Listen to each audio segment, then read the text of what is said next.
The Royal Australian Navy has deployed one of its ANZAC-class frigates to join a US-led effort to protect oil supplies leaving the Strait of Hormuz.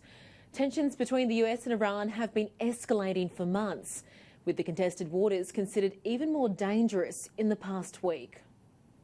Setting sail. An Australian frigate embarking on a mission to one of the world's most contested waterways.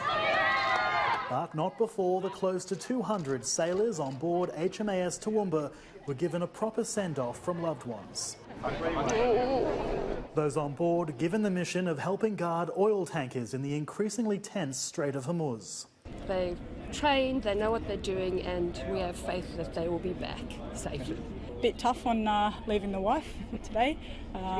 We're expecting a bub on the way. As military tensions between the United States and Iran escalate, the world wants to make sure vital shipping routes in the Middle East are protected. A large part of our oil flows through the straits, so it's important not just for Australia but also for the globe that the Straits of Hormuz are peaceful and there is freedom of navigation for all commercial vessels. HMAS Toowoomba replaces HMAS Ballarat in joining Operation Manitou as Australia's contribution to an international effort combating Tehran's targeting of oil supplies. We're very confident that she'll be able to fulfil not just the mission, but a range of contingencies that may come up, not just in the Middle East, but with all of our ships when we send them overseas for possible options that government may employ them on. 070.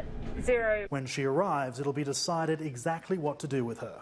It could be freedom of navigation in the Straits of Hormuz, it could be counter-piracy, it could be counter-drug running, it could be counter-terrorism. Providing freedom of navigation support to that part of the world is very much in our national interest. It's very important work. HMAS Toowoomba will enter the region faced with an increasingly hostile Iran following its retaliation strike on US bases in Iraq and its accidental shooting down of a Ukrainian passenger plane.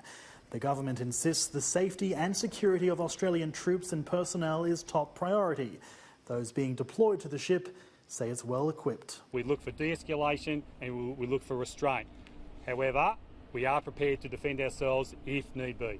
This is the 68th rotation of a Royal Australian Navy warship to the region since 1990.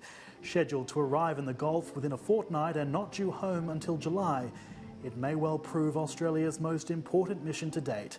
David Shiraz, Sky News, Canberra.